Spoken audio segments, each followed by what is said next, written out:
नमस्कार।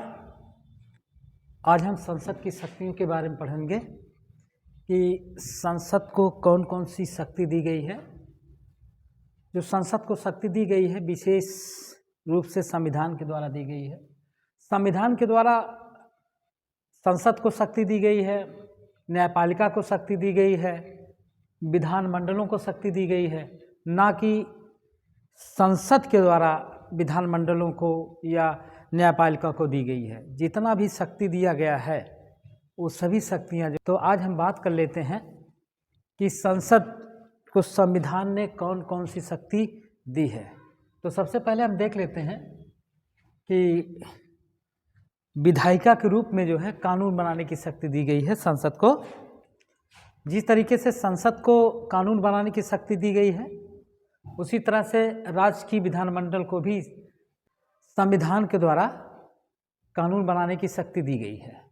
तो देखते हैं कि कौन कौन सी शक्ति दी गई है संसद को संविधान के द्वारा।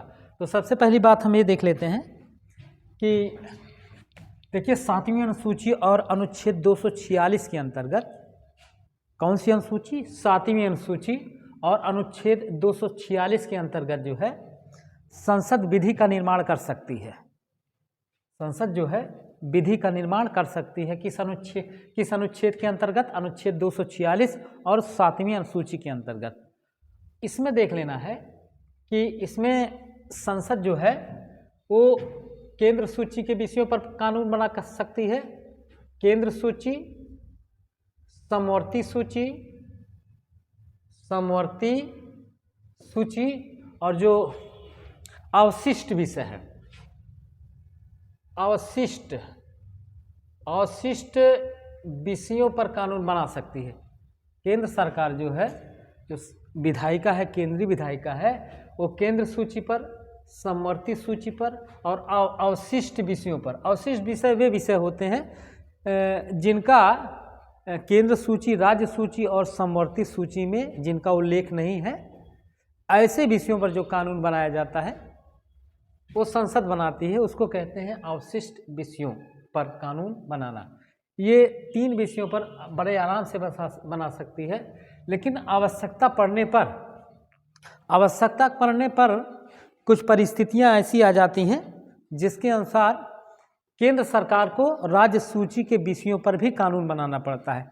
जैसे अनुच्छेद 249। अनुच्छेद 249 जो होता है, इसमें हम आपको बता दें, राज्यसभा, राज्य सूची के विषयों पर कानून बनाने का अधिकार संसद को है। जब राज्यसभा के जो सदस्य है 2/3 बहुमत से, राज्यसभा के सदस्य जो है 2/3 बहुमत से ये कहें कि ये अमुक विषय राष्ट्रीय हित में है, ऐसे विषयों को जो है, ऐसे विषयों पर कानून बनाया जाए, ये किसकी पहल होती है? राज्यसभा की। यानी कि राज्यसभा की अनुच्छेद 249 के अंतर्गत राज्यसभा की पहल पर संसद कानून बना सकती है। संसद कानून बना सकती है किन विषयों पर? राज्य सूची के विषयों पर। राज्य सूची के विषयों पर अगर, क्योंकि जो राज्यसभा होती है वो राज्यों की प्रतिनिधि सभा होती है। अगर राज्यसभा के 2/3 सदस्य किसी राज्य सूची के विषयों पर ये अगर समझते हैं कि ये राष्ट्रीय विषय का है, तो उसको जो है कानून बना सकते हैं उस पर, राज्य सूची के विषयों पर। लेकिन पहल किसकी होनी चाहिए? राज्यसभा की, है ना। राज्यसभा की पहल होनी चाहिए, तो ही राज्य सूची के विषयों पर कानून बना सकती है। वो राज्य सूची मतलब राज्यसभा में, राज्यसभा के बाद लोकसभा में जाएगा, इस तरीके से कानून बनेगा। और देखिए अनुच्छेद 250 की अगर हम बात करें तो अनुच्छेद 250 के अंतर्गत जब राज्यों में राष्ट्रपति शासन लागू होता है, जब राज्यों में राष्ट्रपति शासन लागू होता है, यानी कि राज्यों में राष्ट्रपति शासन, जब राज्यों में राष्ट्रपति शासन लागू होता है तो उस समय जो है राज्य सूची के विषयों पर संसद ही कानून बनाती है। और एक चीज़ यहाँ पर और आता है कि जब राज्यों में राष्ट्रपति शासन लग जाता है और उस पर संसद कानून बनाती है, तो उस राज्य का बजट कौन पेश करता है, उस राज्य में जो बजट, वार्षिक बजट पेश किया जाता है कौन करता है। तो यहाँ पर ध्यान देना है कि जो बजट पेश किया जाता है, जिस राज्य में राष्ट्रपति शासन लगाया गया है, उस राज्य का अगर बजट पेश करना है तो संसद पेश करती है। कौन पेश करती है? संसद। और उसके बाद हम अनुच्छेद 252 की बात करें तो 252 में ये होता है कि जब दो या दो से अधिक राज्य ये संसद से अनुरोध करें कि अमुक विषयों पर, मतलब जो राज्य सूची का विषय है उस पर कानून बनाया जाए, तो उस पर कानून बनाया जा सकता है। अनुच्छेद 252 मतलब जब दो या दो से अधिक राज्य सूची के विषयों पर, राज्य सूची के विषयों पर संसद से कानून बनाने का आग्रह करें, संसद से कानून बनाने का आग्रह करें। ये अनुच्छेद 252 में है कि जब दो या दो से अधिक राज्य जो है संसद से अनुरोध करें, आग्रह करें कि वह राज्य सूची के विषयों पर कानून बनाए, तो संसद राज्य सूची के विषयों पर कानून बनाती है। लेकिन जिन राज्यों ने आग्रह किया है उसी राज्यों में ये लागू होगा, अन्य दूसरे राज्यों में लागू नहीं होगा। अब अनुच्छेद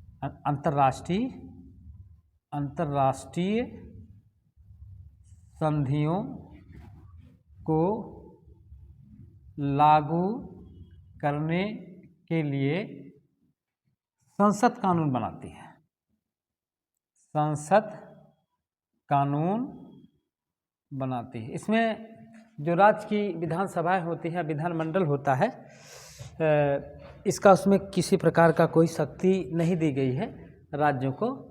इसके संबंध में यानी अनुच्छेद 253 के संबंध में जो शक्ति दी गई है अंतर्राष्ट्रीय संधियों को लागू करने के लिए, वो सिर्फ संसद को दी गई है। संसद ही इस विषय पर कानून बना सकता है, राज्यों को यह अधिकार नहीं दिया गया।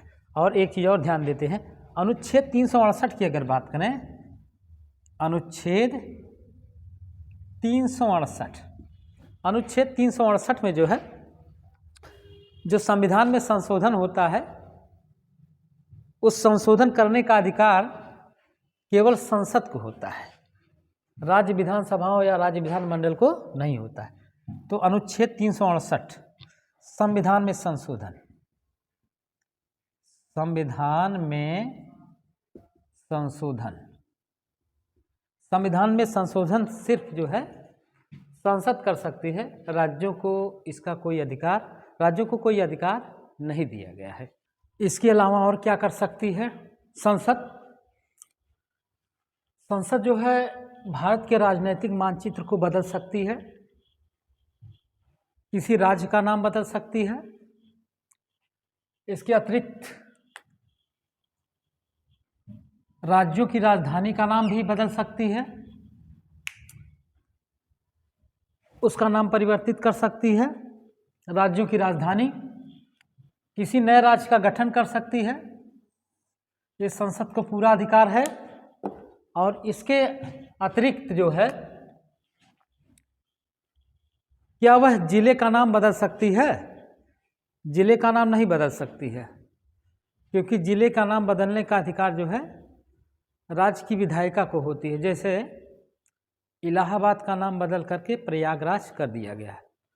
तो संसद को बहुत सारे अधिकार दिए गए हैं संविधान के द्वारा। यह है अनुच्छेद 3 और 4 के अंतर्गत ऐसा कर सकती है संसद। भारत के राजनीतिक मानचित्र को बदल सकती है और किसी राज्य के नाम, मतलब उसी के अंतर्गत किसी राज्य का नाम बदल सकती है, क्षेत्र में परिवर्तन कर सकती है, राज्यों की राजधानी का नाम बदल सकती है और नए राज्यों का गठन कर सकती है। जिले के नाम को बदलने का अधिकार जो होता है वो राज्य सरकारों के पास होता है। राज्य सरकार ऐसा करती है, जैसे इलाहाबाद का नाम बदल करके प्रयागराज कर दिया गया था। इसके अतिरिक्त और संसद क्या कर सकती है? इसके अतिरिक्त केंद्रीय कार्यपालिका पर नियंत्रण स्थापित करती है। देखिए, विपक्ष वाले भी होते हैं। विपक्ष वालों को जब ये ऐसा एहसास होने लगता है कि सरकार मनमानी तरीके से शासन व्यवस्था को चला रही है, तो अविश्वास प्रस्ताव लाती है। अविश्वास प्रस्ताव अगर पारित हो जाता है तो लोकसभा बंद किया जा सकता है। तो अविश्वास प्रस्ताव ला करके भी जो है संसद पर नियंत्रण स्थापित किया जा सकता है, कार्यपालिका पर नियंत्रण स्थापित किया जा सकता है, ताकि सरकार कुछ ऐसा काम ना करे, नियम के अनुसार शासन, संविधान के अनुसार शासन व्यवस्था चलाती रहे। तो ऐसा काम कर सकती है विपक्ष अविश्वास प्रस्ताव ला करके। इसके अतिरिक्त विभिन्न प्रकार की समितियों का गठन करके भी सरकार पर नियंत्रण स्थापित किया जाता है। जैसे लोक लेखा समिति, जैसे हो गया लोक लेखा समिति, लोक लेखा समिति, प्राक्कलन समिति,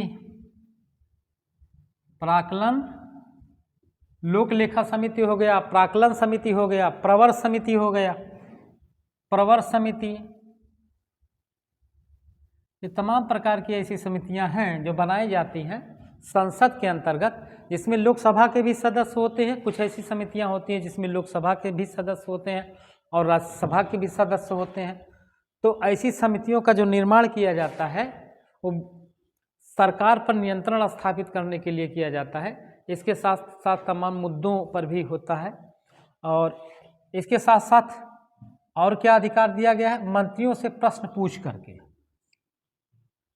जो विपक्ष वाले होते हैं मंत्रियों से प्रश्न पूछते हैं। प्रश्न का मतलब ये हो गया, जिस मंत्री को जो मंत्रालय दिया गया है वो कहीं ऐसा ना है कि उसका दुरुपयोग करने लगे, जिससे सरकार का अहित हो या जनता का अहित हो। मतलब मंत्री पद पर रहते हुए वह बखूबी अपने कर्तव्यों का पालन करें। इसी वजह से विपक्ष के द्वारा जो है मंत्रियों से प्रश्न पूछा जाता है, ताकि अच्छी तरह से मंत्रीगण काम करते रहें। उसके साथ साथ वित्तीय नियंत्रण भी स्थापित होता है। वित्तीय नियंत्रण स्थापित करने के लिए कानून बनाकर संचित निधि से धन निकाला जाता है। कानून बनाकर के संचित निधि से धन निकाला जाता है। वित्तीय नियंत्रण, धन विधेयक जो पारित किया जाता है धन निकालने के लिए, वो कानून के तहत होता है, ताकि सरकार पर नियंत्रण बना रहे। उसके बाद संवैधानिक पदाधिकारियों को हटाने की शक्ति भी है संसद के पास। संसद जो है पदाधिकारियों की भी हटा सकती है, जैसे राष्ट्रपति को हटा सकती है। राष्ट्रपति, उपराष्ट्रपति, राष्ट्रपति को हटा सकती है, उपराष्ट्रपति को हटा सकती है। इसके अंतर्गत सुप्रीम कोर्ट के न्यायाधीशों को हटा सकती है। सुप्रीम कोर्ट के न्यायाधीश को हटा सकती है और हाई कोर्ट के न्यायाधीशों को हटा सकती है। ये तमाम अधिकार दिए गए हैं। मुख्य निर्वाचन आयुक्त को हटा सकती है। ये तमाम शक्ति जो है संसद को दी गई है।